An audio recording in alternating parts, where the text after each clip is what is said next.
बिस्मिल्लाहिर्रहमानिर्रहीम। अल्हम्दुलिल्लाहि रब्बिल आलमीन। सब तारीफ़ें अल्लाह के लिए हैं जो तमाम जहानों का मालिक है। अल्लाहुम्मा सल्लि अला मुहम्मदिन व अला आलि मुहम्मद व बारिक वसल्लम। लाखों करोड़ों दरूद हुजूर पाक सल्लल्लाहु अलैहि व आलिहि वसल्लम पर, जो खातमुन नबिय्यीन बनकर आए, जो रहमतल लिल आलमीन बनकर आए। बेटा अस्सलाम वालेकुम। आज हमने इनऑर्गेनिक केमिस्ट्री स्टार्ट करनी है। इनऑर्गेनिक केमिस्ट्री के यूएचएस के सिलेबस में हमारे 4 यूनिट हैं। यूनिट नंबर 1 जो है उसके कुछ आर्टिकल हम डिस्कस करते हैं। यूनिट नंबर 1 पीरियड्स के बारे में है। तो बेटा इसमें भी मैं चीज़ें कुछ आपको एक्सप्लेन करूंगा, कुछ बुक से गाइडलाइन दूंगा, तो आपने चीज़ें मेमोराइज करने का खुद कोई ना कोई तरीका ढूंढना है कि बार बार याद करें, बार बार रिवाइज करें ताकि याद रहें, चीज़ें याद रखने वाली हैं। और इसमें कुछ आर्टिकल हम ऑलरेडी पार्ट 1 के सिलेबस में पढ़ चुके हैं, वो भी मैं बाद में बताता हूँ। तो पहला टॉपिक है हमारा एटॉमिक रेडियस। आपने एक काम करना है कि ये प्रॉपर टॉपिक जो आपके यूएचएस के सिलेबस में है उनको करने से पहले अपनी टेक्स्ट बुक पार्ट टू की टेक्स्ट बुक का पेज नंबर 1, 2, 4 और 5 गौर से एक एक लाइन और एक एक लफ्ज रीड करना है। Normal element, transition element, F block element, किस पीरियड में कितने एलिमेंट हैं, किसको शॉर्ट पीरियड कहते हैं, किसको लॉन्ग पीरियड कहते हैं, किसको लॉन्गेस्ट पीरियड कहते हैं, ठीक है, किस पीरियड में कितने एलिमेंट हैं, उन एलिमेंट्स की तादाद का ताल्लुक किससे है, इलेक्ट्रॉनिक कन्फिग्रेशन से है, नॉन मेटल कौन से हैं, मेटलॉइड कौन से हैं, फैमिलीज क्या हैं, ये सारी चीज़ें पहला, दूसरा, चौथा, पांचवा पेज एक एक लाइन रीड करके कॉन्सेप्ट्स को याद रखना है। सिलेबस में गो के ये लाइनें नहीं हैं, लेकिन अगली बातें समझने के लिए ये चीज़ें पढ़ना ज़रूरी है। पीरियोडिक टेबल के बारे में ये आपको नौ होनी चाहिए। इसमें से सिलेबस से रिलेटेड जब क्वेश्चन आएगा तो क्वेश्चन इसमें से भी बन सकता है। ये पेजेस समझ लें कि आपने लाजमी करने हैं, आपके सिलेबस का हिस्सा है पार्ट 1 के सिलेबस में से, सॉरी पार्ट 2 के सिलेबस में से। पार्ट 2 के सिलेबस में से टेक्स्ट बुक केमिस्ट्री की जो पार्ट 2 की है उसमें पेज नंबर 1, 2, 4 और 5, ठीक है। खास तौर पे पीरियोडिक टेबल की जो एक्सप्लेनेशन है वो बहुत ही अहम है। अब आते हैं, ये 3 टॉपिक मैंने आपको कराने हैं, एटॉमिक रेडियस, आयनिक रेडियस और मेल्टिंग एंड बॉइलिंग पॉइंट। पहली बात तो ये है कि ये दोनों टॉपिक आपने दोनों किताबों से करने हैं, ये ख्याल रखें। आपने पार्ट 1 के सिलेबस में से भी करने हैं और आपने इनको पार्ट 2 के सिलेबस में से भी करना है। आपने इन दोनों टेक्स्ट बुक्स को रीड इन जगहों से करना है, text book of part 1 and text book of part 2। Part 1 की टेक्स्ट बुक में आपको पता है चैप्टर नंबर 6 के स्टार्ट में ये आर्टिकल है। पार्ट 2 में अब यहाँ पे हम पढ़ रहे हैं शुरू वाले पेजेस में, पेज नंबर 7, 8, 9 के ऊपर, 6 के ऊपर ये टॉपिक है। आपने एक एक लाइन इन टॉपिक्स की रीड करनी है दोनों बुक्स में से, पार्ट 1 की बुक में से भी, पार्ट 2 की बुक में से भी। जहां जहां वैल्यूज पैराग्राफ के अंदर दी गई हैं वो वैल्यूज भी याद रखनी है, ठीक है। पार्ट 1 वाली वैल्यू भी याद रखें, पार्ट 2 वाली वैल्यू भी याद रखें, ठीक है। और अगर उन वैल्यूज में कोई कंफ्यूजन है तो कंफ्यूज ना हो बहरहाल, और उन वैल्यूज को याद कर लें। अगर कहीं कंफ्यूजन है वो मुझसे डिस्कस कर लें। बाकी हम इसको जो अहम पॉइंट है वो डिस्कस कर रहे हैं। एटॉमिक रेडियस डेफिनेशन कि ये एवरेज डिस्टेंस होता है न्यूक्लियस से लेकर वैलेंस शेल का। ट्रेंड्स क्या है और इनको मैयर कैसे किया जाता है, आपको पता है कि ये हम इनकी जो डिस्टेंस है ये हम किस यूनिट में मैयर करते हैं, ये पिकोमीटर, नैनोमीटर या एंगस्ट्रॉम में मैयर करते हैं। ट्रेंड इसके left to right atomic radius decrease होता है, टॉप टू बॉटम इंक्रीज होता है। और ग्राफ आपने सारे करने हैं जो पार्ट 2 की इस जगह पे इस बुक में मौजूद हैं। ग्राफ सब करने का मकसद ये है कि रट्टा नहीं लगाना ग्राफों को, ग्राफ देखकर पता चल जाए किस चीज का ग्राफ है। ये एटॉमिक रेडियस का ग्राफ है, ये आयोनाइजेशन एनर्जी का ग्राफ है। देखें एटॉमिक रेडियस का ग्राफ मुसलसल बढ़ेगा अलोंग द ग्रुप। जब आप ऊपर से नीचे जाएंगे तो एटॉमिक रेडियस का ग्राफ डेफिनेटली ऐसे बढ़ेगा, ठीक है। जब आप अलोंग द पीरियड जाएंगे तो एटॉमिक रेडियस का ग्राफ अलोंग द पीरियड ऐसे डिक्रीज होगा। तो अलोंग द पीरियड ग्राफ जो है नीचे की तरफ आएगा, अलोंग द ग्रुप जो है ये ग्राफ ऊपर की तरफ जाएगा। यही वाला ग्राफ जो है आयनिक रेडियस के लिए भी इस तरह का हो सकता है, लेकिन आयोनाइजेशन एनर्जी का, मेल्टिंग बॉइलिंग पॉइंट का ग्राफ ऐसा नहीं होता। मेल्टिंग बॉइलिंग पॉइंट का ग्राफ हम पढ़ेंगे जाके कि ऐसे जिग-जैग होता है, ठीक है। इसी तरह आयोनाइजेशन एनर्जी का ग्राफ हम पार्ट 1 में डिस्कस कर चुके हैं, इस तरह करके जिग-जैग होता है जो कि इसमें अनयूजुअल बिहेवियर आ जाता है। तो ये ग्राफ आपने इस एंगल से देखने हैं, रट्टा नहीं लगाना कि यहाँ क्या है, यहाँ क्या है, यहाँ क्या है। आपने सिर्फ उनको किस पॉइंट ऑफ व्यू से देखना है, on the basis of their relationship के इंक्रीज कहाँ आ रही है और डिक्रीज कहाँ आ रही है।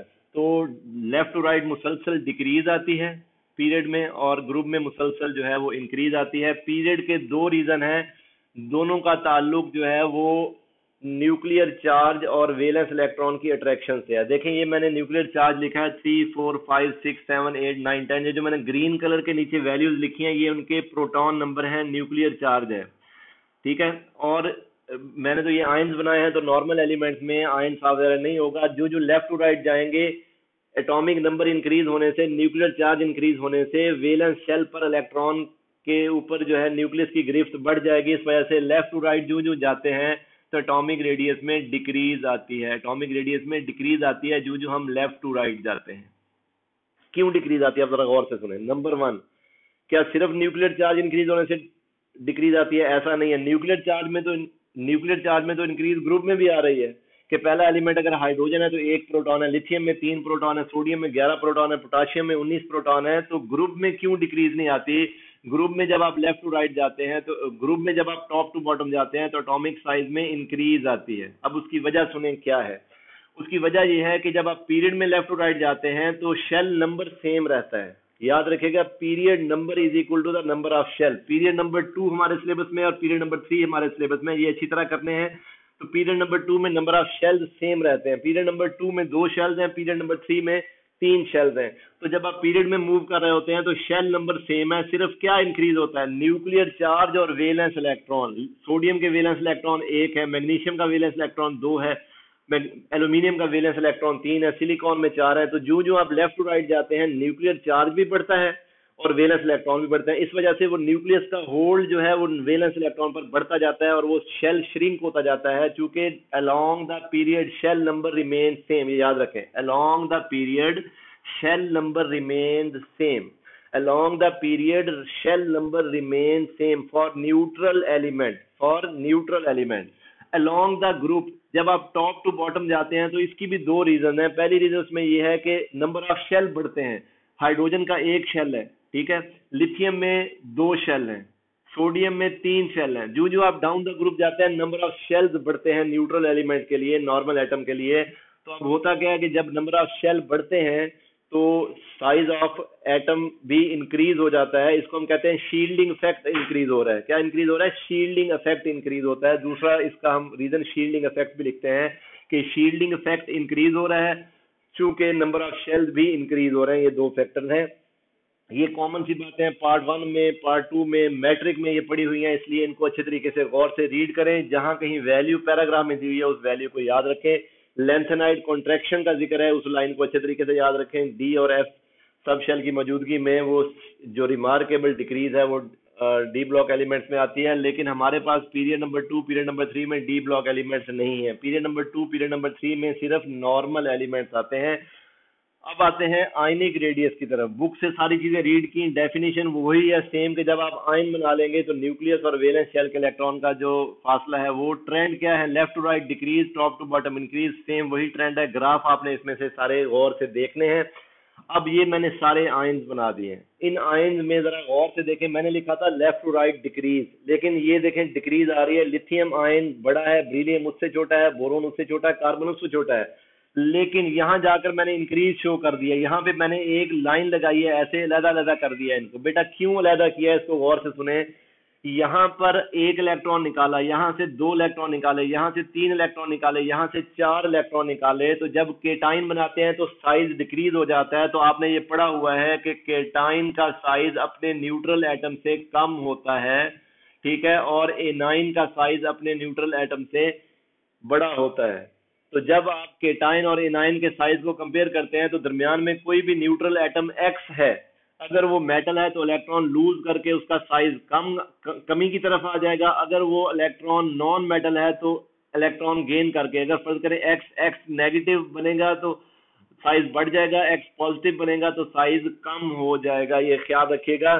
अब जब आप नाइट्रोजन की बात करें, मैंने 3 इलेक्ट्रॉन ऐड किए हुए हैं, इस वजह से यहाँ से साइज बढ़ गया। तो इधर देखें, जो ग्रीन कलर के साइज हैं, लिथियम से लेकर कार्बन तक साइज में डिक्रीज आई, फिर नाइट्रोजन से लेकर नियोन तक साइज में डिक्रीज आ रही है। अगले पीरियड में भी यही रेशो है कि सोडियम का एटॉमिक नंबर 11 है, हम शुरू होते हैं तो यहाँ तक सिलिकॉन तक मैंने इलेक्ट्रॉन रिमूव किए, साइज डिक्रीज होता गया। जितने इलेक्ट्रॉन ज्यादा रिमूव करेंगे साइज उतना श्रिंक होता जाएगा।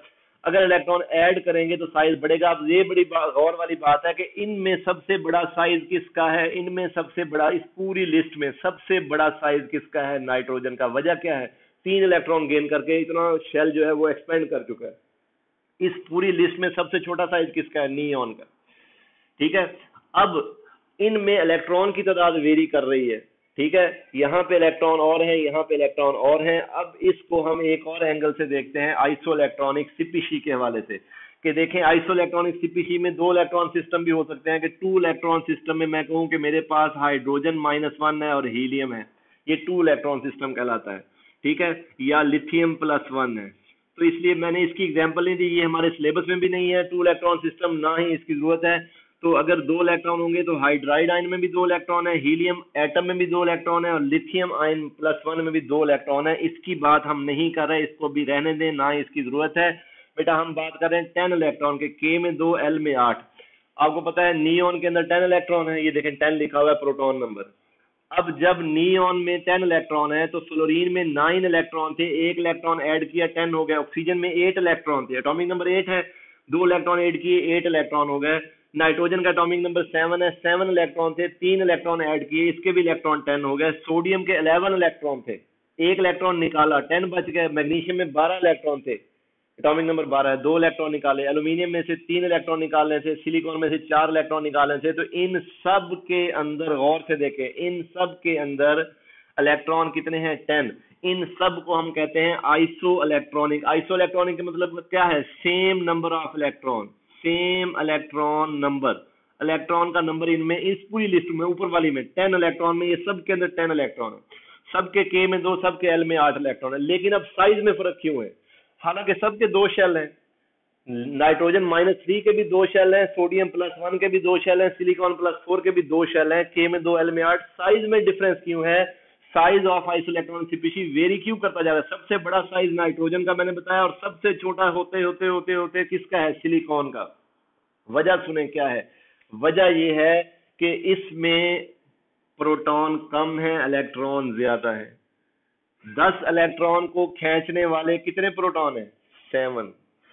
10 इलेक्ट्रॉन को खींचने वाले प्रोटॉन कितने हैं, 14। जितना न्यूक्लियर चार्ज बढ़ता जा रहा है, चाहे इलेक्ट्रॉन की तादाद सेम है, तो इसमें न्यूक्लियर चार्ज सबसे ज्यादा, ये जरा गौर करें, ये न्यूक्लियर चार्ज है, प्रोटॉन नंबर सबसे ज्यादा है, ये प्रोटॉन नंबर सबसे कम है। तो ये क्वेश्चन आ सकता है कि आखिर ऐसा क्यों है कि आइसो इलेक्ट्रॉनिक सीपीसी का जो साइज है वो किस पे डिपेंड कर रहा है। तो आइसो इलेक्ट्रॉनिक सीपीसी का जो साइज है, यहां मैं लिख देता हूं, साइज डिपेंड ऑन, इनका साइज डिपेंड अब सिर्फ किस पे कर रहा है, डिपेंड ऑन न्यूक्लियर चार्ज। चूंकि आइसो इलेक्ट्रॉनिक है, सेम केस यहां पे है, ये 18 इलेक्ट्रॉन वाला सिस्टम है, फास्फोरस में 15, सल्फर में 16, क्लोरीन में 17 इलेक्ट्रॉन थे। हमने इलेक्ट्रॉन जब चेंज किए, इंक्रीज कर दिए या रिमूव कर दिए, तो इलेक्ट्रॉन कितने बच गए पीछे, 18 इलेक्ट्रॉन बच गए। तो इनका सीक्वेंस ये आएगा, ये 18 इलेक्ट्रॉन सिस्टम है। 18 इलेक्ट्रॉन सिस्टम में ये आपके सामने नंबर ऑफ इलेक्ट्रॉन है, इसमें ये गैलियम और ये जर्मीनियम नहीं आएगा, ये यही आएगा इसमें। ठीक है, तो इसमें गैलियम जर्मीनियम नहीं आएगा, कैल्शियम तक आएगा। आगे वो डी ब्लॉक शुरू हो जाता है, हमारे सिलेबस में डी ब्लॉक है नहीं, तो इसलिए इस टॉपिक में डी ब्लॉक नहीं है। आगे चले जी, मेल्टिंग एंड बॉइलिंग पॉइंट, इंतहाई अहम टॉपिक है। अपनी बुक का, टेक्स्ट बुक का पेज नंबर 9 गौर से पढ़ें, उसमें सारे ग्राफ देखें। अलोंग द पीरियड ग्राफ में मैंने आपको बताया था कि ग्राफ किस किस्म का है, यहाँ दोबारा मैं ग्राफ बना देता हूँ। अलोंग द पीरियड ग्राफ इस किस्म का है, मुख्तलिफ एलिमेंट्स हैं यहाँ पे, यहाँ पे, यहाँ पे। तो सबसे टॉप पे कार्बन है, सारे एलिमेंट ऐसे ऐसे ऐसे हैं, सबसे टॉप पे सिलिकॉन है। उसकी वजह क्या है, उसकी वजह की तरफ आते हैं। अच्छा, फिर अलोंग द ग्रुप जब ग्राफ बना हुआ है, तो वो एक ग्राफ बड़ा अहम है, उसमें उसने एक ग्राफ में मैग्नीशियम को अनयूजुअल शो किया है। वो ग्राफ मैं मैग्नीशियम के लिए यहाँ बनाऊं, तो वो ग्राफ इस किस्म का है कि इस किस्म का ग्राफ है, ऐसे करके। यहाँ पे है जी बेरिलियम, यहाँ पे है मैग्नीशियम, यहाँ पे है कैल्शियम, यहाँ पे है स्ट्रोंशियम, बेरियम, और आगे यहाँ पे रेडियम वगैरह। तो बेटा ये 2 चीजें बड़े अच्छे तरीके से याद रखनी है आपने कि मेल्टिंग बॉइलिंग पॉइंट में पीरियड नंबर 2 के अंदर सबसे ज्यादा हाईएस्ट मेल्टिंग बॉइलिंग पॉइंट किसका है? कार्बन का। पीरियड नंबर 3 के अंदर किसका है? सिलिकॉन का। इसलिए जब हम लेफ्ट टू राइट जाते हैं, मैंने यहाँ नहीं लिखा कि लेफ्ट टू राइट डिक्रीज है या इंक्रीज है, गौर करें। जब आप पीरियोडिक टेबल को 2 हिस्सों में तकसीम कर रहे हैं, देखें पीरियोडिक टेबल 2 हिस्सों में बट गया। पीरियोडिक टेबल का जो पहला हिस्सा है ये मोस्टली मेटल्स हैं, कार्बन सिलिकॉन इसमें एक्सेप्शनल केस है, मोस्टली मेटल्स हैं। और मेटल में मेटेलिक बॉन्ड होता है। कार्बन और सिलिकॉन में एक्सेप्शनल बिहेवियर ये है कि कार्बन के वैलेंस शेल में कितने इलेक्ट्रॉन थे? 4। सिलिकॉन के वैलेंस शेल में 4 इलेक्ट्रॉन। वो चारों इलेक्ट्रॉन को यूज करके जाइंट मॉलिक्यूल बनाता है। मैंने लिखा है जाइंट स्ट्रक्चर बनाते हैं। जब ये जाइंट स्ट्रक्चर बनाते हैं तो इनका बॉन्ड जो है मेटल से भी ज्यादा स्ट्रॉन्ग हो जाता है और एक्सेप्शनल बिहेवियर शो करता है। तो लिथियम में वैलेंस शेल में 1 इलेक्ट्रॉन है, लिथियम सोडियम के वैलेंस शेल में। बेरिलियम मैग्नीशियम के वैलेंस शेल में 2 इलेक्ट्रॉन है, बोरोन एल्यूमिनियम में 3 है, कार्बन सिलिकॉन में 4 है। मैक्सिमम बॉन्डिंग यहां तक, आगे भी नहीं जा रहा, आगे मैं बताता हूं क्या वजह है। कार्बन 4 होने के नाते वो टेट्राहेड्रल स्ट्रक्चर बनाकर डायमंड का मेल्टिंग बॉइलिंग पॉइंट सबसे ज्यादा है। इस पूरी लाइन में पीरियड नंबर 2 के अंदर सबसे ज्यादा मेल्टिंग बॉइलिंग पॉइंट किसका है जी? कार्बन का। ये मैंने लिख दिया। पीरियड नंबर 3 में सबसे ज्यादा मेल्टिंग बॉइलिंग पॉइंट किसका है? सिलिकॉन का, क्योंकि बाइंडिंग करने वाले इलेक्ट्रॉन जो हैं वो 4 हैं। अच्छा, फिर इन सब में मेटेलिक बिहेवियर है। कार्बन सिलिकॉन नॉन मेटल है लेकिन एक्सेप्शनल बिहेवियर शो करते हैं जाइंट मॉलिक्यूल बनाने का। मेटल बॉन्ड में आपने पढ़ा हुआ है मेटेलिक सॉलिड में कि वो जो मेटेलिक बॉन्ड की स्ट्रेंथ है वो किस पे डिपेंड करती है? साइज ऑफ एटम पे। साइज ऑफ एटम जब ज्यादा होगा मेटेलिक बॉन्ड वीक होगा, inversely relation to the size of atom. इसलिए बोरोन एल्यूमिनियम का मेटेलिक बॉन्ड स्ट्रॉन्ग है, लिथियम सोडियम का मेटेलिक बॉन्ड वीक है। सोडियम सॉफ्ट मेटल है, मैग्नीशियम उससे हार्ड है, आपको पता है एल्यूमिनियम उससे भी ज्यादा हार्ड है। अब पीरियोडिक टेबल के दूसरे हिस्से की तरफ आ जाएं। ये वाला हिस्सा मोस्टली नॉन मेटल है। ये वाला हिस्सा मोस्टली क्या है? नॉन मेटल है। नाइट्रोजन है, ऑक्सीजन है, फ्लोरीन, नियॉन वगैरह मोस्टली क्या है? नॉन मेटल्स हैं। नॉन मेटल ज्यादातर गैसेज हैं, लिक्विड हैं या सॉफ्ट सॉलिड है, जैसे फास्फोरस सल्फर वगैरह सॉफ्ट सॉलिड है। ये डिस्क्रीट मॉलिक्यूल की फॉर्म में एग्जिस्ट करते हैं। किस तरह से एग्जिस्ट करते हैं? Discrete molecule. मैं यही बता रहा था कि कार्बन के वैलेंस शेल में 4 इलेक्ट्रॉन है, नाइट्रोजन के वैलेंस शेल में 5 इलेक्ट्रॉन है, लेकिन 5 में से 2 इलेक्ट्रॉन बॉन्डिंग में हिस्सा नहीं लेते, वो पेयर इनर्ट रह जाता है। तो नाइट्रोजन का मॉलिक्यूल मिलकर डिस्क्रीट मॉलिक्यूल बनाता है, जैसे N2, F2 fluorine, O2 oxygen. ये प्रॉपर्टी इनमें डिस्क्रीट मॉलिक्यूल की नहीं थी, इनमें प्रॉपर्टी है जाइंट मॉलिक्यूल की, इनमें प्रॉपर्टी है डिस्क्रीट। बुक की एक लाइन रीड करें, सारी चीजें क्लियर भी हो जाएंगी। और ये ग्राफ अगर इस तरह का है तो टॉप पर कार्बन है इस लाइन में, दूसरी लाइन में टॉप पर क्या है? सिलिकॉन है, वो मैंने यहां भी बता दिया आपको। ठीक है। जब आप टॉप टू बॉटम आते हैं तो ऊपर से नीचे मेल्टिंग और बॉइलिंग पॉइंट पहले केस में डिक्रीज होते हैं ऊपर से नीचे आते वक्त, और नॉन मेटल के केस में मेल्टिंग और बॉइलिंग पॉइंट इंक्रीज होते हैं। तो इसमें मैंने आपको ग्रुप नंबर 2 में मैग्नीशियम का बताया। मैग्नीशियम अनयूजुअल बिहेवियर शो कर रहा है, और मैग्नीशियम जो है वो बेरिलियम से कम मैग्नीशियम का मेल्टिंग बॉइलिंग पॉइंट है, लेकिन कैल्शियम से भी कम है। ये अनयूजुअल ग्राफ आपकी बुक में, ये ग्राफ लाजमी देखना है। अगली बात ये है कि ये जो डिस्क्रीट मॉलिक्यूल हैं इनमें weak London dispersion, weak very very weak London dispersion, जिसको वांडरवाल फोर्सेस भी कहते हैं, लंडन डिस्पर्शन फोर्सेस होती हैं। और लंडन डिस्पर्शन फोर्सेस साइज के डायरेक्टली प्रोपोर्शनल है। मेटेलिक बॉन्ड साइज के इनवर्सली प्रोपोर्शनल था, लंडन डिस्पर्शन फोर्सेस साइज के डायरेक्टली प्रोपोर्शनल है। जो जो आप लेफ्ट टू राइट जाते हैं मेल्टिंग बॉइलिंग पॉइंट डिक्रीज हो रहे हैं। शुरू में मेल्टिंग बॉइलिंग पॉइंट इंक्रीज हो रहे हैं, कहां तक? ग्रुप नंबर 4 तक, याद रखिएगा। ग्रुप नंबर 4 तक मेल्टिंग बॉइलिंग पॉइंट इंक्रीज होता है। फिर ग्रुप नंबर 5 से लेकर ग्रुप नंबर 8 तक मेल्टिंग और बॉइलिंग पॉइंट में डिक्रीज आती है। मैंने बड़े आसान अंदाज में स्केच बना दिया, इसको याद रखें। अच्छा, जब मेल्टिंग बॉइलिंग पॉइंट में शुरू में इंक्रीज आ रही है लेफ्ट टू राइट, तो टॉप टू बॉटम डिक्रीज आएगी। ठीक है, वजह मैंने बता दी, साइज वगैरह। जब लेफ्ट टू राइट 5वें से 8वें तक डिक्रीज आ रही है मेल्टिंग बॉइलिंग पॉइंट में, तो ऊपर से नीचे आते वक्त इंक्रीज आएगी। देखें, ये एक दूसरे का इन्वर्स हो जाएंगे, इसको अच्छे तरीके से याद रखें। ये वाला अनयूजुअल ट्रेंड बड़े अच्छे तरीके से आपने याद रखना है बेटा। नेक्स्ट टॉपिक है आयोनाइजेशन एनर्जी और इलेक्ट्रॉन एफिनिटी। ये मैंने आपको पहले भी मैसेज किया है, लेक्चर नंबर 8 पार्ट 1 के सिलेबस में से लेक्चर नंबर 8 है। पार्ट 1 के सिलेबस को आप देखेंगे पुराने लेक्चर में, तो लेक्चर नंबर 8 एटॉमिक स्ट्रक्चर की सी और डी वीडियो है। सी वीडियो में आखिरी 20 मिनट, लास्ट 20 मिनट मैंने आपको पहले भी बताया है, last 20 minute of C video और डी वीडियो जो कंप्लीट है, ये देखें, ये दोनों टॉपिक कवर हो जाएंगे। आयोनाइजेशन एनर्जी को आयोनाइजेशन पोटेंशियल भी कहते हैं, इलेक्ट्रॉन अफिनिटी, इनमें सबसे अहम बात इनके अनयूजुअल ट्रेंड है। इनको भी आपने पार्ट 1 की बुक से भी तैयार करना है और पार्ट 2 की बुक से भी रीड करना है। इनको दोनों किताबों से आपने याद करना है, पार्ट 1 की बुक से भी और पार्ट 2 की बुक से भी। आपने text book of part 1 and part 2, इसके लिए मैं आपको रेफरेंस दे रहा हूं, वहां से आपने अच्छे तरीके से ये चीजें याद करनी है।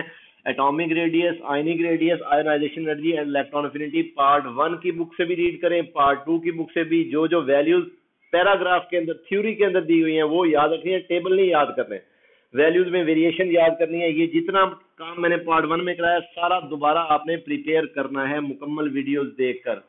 अच्छा, अब रह गया इलेक्ट्रोनेगेटिविटी, हाइड्रेशन एनर्जी वगैरह, इसको रीड कर लें। मैं नेक्स्ट लेक्चर में इसके क्वेश्चन और इसका कॉन्सेप्ट भी आपके सामने शेयर करूंगा। ये अच्छे तरीके से इन चीज़ों को तैयार करें। जहां पर कोई कंफ्यूजन है मुझसे डिस्कस करें। तो बेटा, इस इनऑर्गेनिक का जो पहला यूनिट है, इसमें कुछ आर्टिकल मैंने आपको करा दिए, कुछ मैंने पहले करवाए हुए हैं, उन्हीं वीडियोज को देखना है, और जो रहते हैं वो हम नेक्स्ट वीडियो में करेंगे। यहाँ तक आप आज कंप्लीट करें, इसको अच्छी तरह प्रिपेयर करें। जिस चीज़ की समझ ना आए मुझसे क्वेश्चन पूछें। ठीक है, आज का हम लेक्चर खत्म करते हैं। अल्लाह हाफिज।